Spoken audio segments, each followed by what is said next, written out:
இன்றைக்கி நம்ம வீட்டில் லஞ்சுக்கு பார்த்திங்கன்னா ப்ரான்ஸ் பிரியாணி. இன்றைக்கி எல்லாமே வந்து சீ ஃபுட் தாங்க. ஏன்னா காலையில் தான் மட்டன் செஞ்சனால, மட்டன் நான் செய்யலை, அத்தை வீட்டில் செஞ்சாங்க, அதே சாப்பிட்டாச்சு. ஸோ அதனால் ஆஃப்டர்நூன்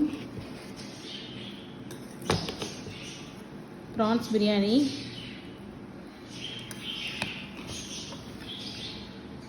எப்படி கலர்ஃபுல்லாக எம்மியாக இருக்கு பாருங்க. உதிரியாக லைட்டாக சதசதம் தான் இருக்கணுங்க.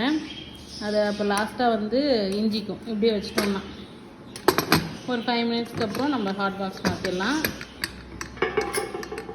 அதுக்கப்புறம் வந்து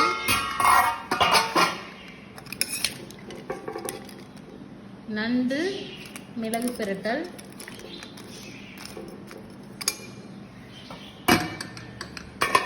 அதுக்கப்புறம் வேக வச்ச முட்டை இருக்குது. அதுக்கப்புறம் மீன் பொரிக்கணுங்க. இன்னும் அவர் வேலையாக இருக்காது, தொட்டி எழுவிட்டுருக்காரு. அதனால் அவர் வந்தோடனே பொரிச்சுக்கலாம் சூடான்னு. இப்போ எனக்கு பசிக்குதுங்கிறான், அதனால் அவனை மட்டும் ஃபஸ்ட்டு சாப்பிட வைக்க போகிறேன். எல்லாம் வெந்துடுச்சு. இன்றைக்கி வந்து மத்தி மீன் போட்டு மீன் குழம்பு வரும். குழம்பு இப்படி தண்ணியாக இருந்தால் தான் நாளைக்கு வந்து திக்காகும். எப்போவுமே மீன் குழம்பு அடுத்த நாள் தான் இன்னும் டேஸ்ட்டாக இருக்கும். அதனால் கொஞ்சம் எக்ஸ்ட்ராவாக வச்சுருக்கேன், நல்லா தண்ணியாக வச்சுருக்கேங்க. சூப்பராக வந்து வெந்திருக்கு பாருங்க. இது வந்து மிளகாலாம் அரைச்சி ஊற்றி, இந்த வர சாமி வெங்காயம் தக்காளிலாம் அரைச்சி ஊற்றி பண்ணுறது நல்லாயிருக்கும். இங்கே பாருங்கள், நம்ம வீட்டு மிளகா எவ்வளோ சூப்பராக இருக்குன்னு ஆரியன் அழுகுறாங்க. அவ்வளோதான், இதோட முடிச்சுக்கலாம். ஆக்சுவலி அவனையும் தொட்டி கழுவி விட்டார் அவங்க அப்பா, அதனால் டயர்டாயிட்டான். இல்லைன்னா பசிக்குதுன்னு அவன் வாயிலேருந்து வரவே வராது. ஸோ அவனை சாப்பிட வச்சிடலாம்.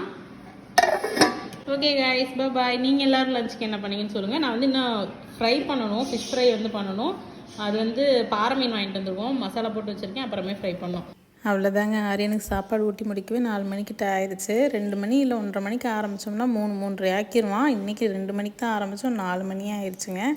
ஸோ நாங்கள் வந்து இப்போ தான் சாப்பிட போகிறோம். நான் ஆல்ரெடி சொன்ன மாதிரி எல்லாமே வந்து சீ ஃபுட் தாங்க. ப்ரான்ஸ் பிரியாணி, நண்டு மசாலா, மீன் வறுவல், மீன் குழம்பு. ஸோ இதெல்லாம் தான் நாங்கள் இன்றைக்கி சண்டே பண்ணியிருந்தோம். நீங்கள் என்ன பண்ணீங்கன்னு கமெண்ட்ஸில் சொல்ல மறக்காதீங்க. உங்கள் எல்லோரையும் நாளைக்கு சந்திக்கிறேன். பாய்.